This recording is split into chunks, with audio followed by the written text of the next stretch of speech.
The anglerfish has risen, a message for those who are ready to see. The anglerfish didn't rise for nothing. She came as a warning, as a revelation, as a prophecy.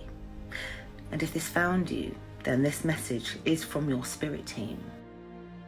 She is female, the hunter, the light bearer, the force of nature that thrived when no one else could.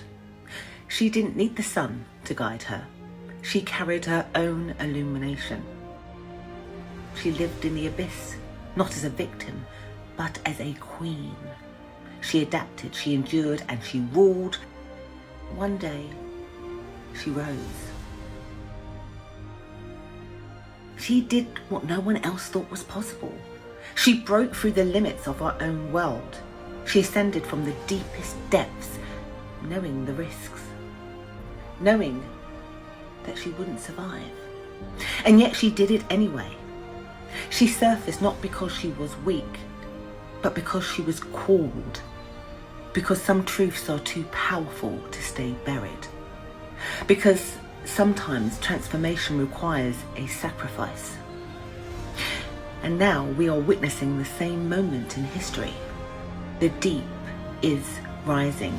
The hidden is coming to light.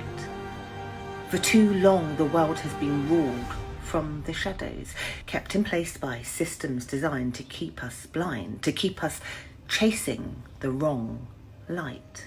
But the false light is fading. The illusions are empty promises.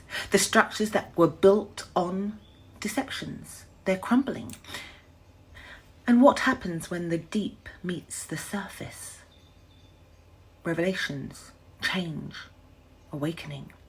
But here's the lesson from your spirit team and the anglerfish. Not all light is real. Not all things that rise are ready. She didn't rise because she was lost. She didn't rise because she was weak. She rose because it was time. She rose to show us that darkness is not something to fear. It's where we grow. It's where we build our strength. It's where we learn to see without being deceived. She rose not to escape the deep, but to deliver a message. She rose so that we could understand what is happening right now. This is not a moment of destruction. This is not chaos without meaning. This is the shift. Everything buried is being revealed. Everything hidden is being brought to the surface. And like the anglerfish, we have a choice. Chase false light and lose ourselves? Or do we rise with purpose? Do we take what we've learned in the deep and use it to navigate for what comes next? This is your message. You were never meant to stay in the dark forever. You were built to carry your own light. You are rising because it is time. But rise wisely. Rise with intention. She surfaced so that we would wake up. Because the deep is here, right now. The illusions are fading, whether we are ready for it or not. The world is changing. So the question is, are you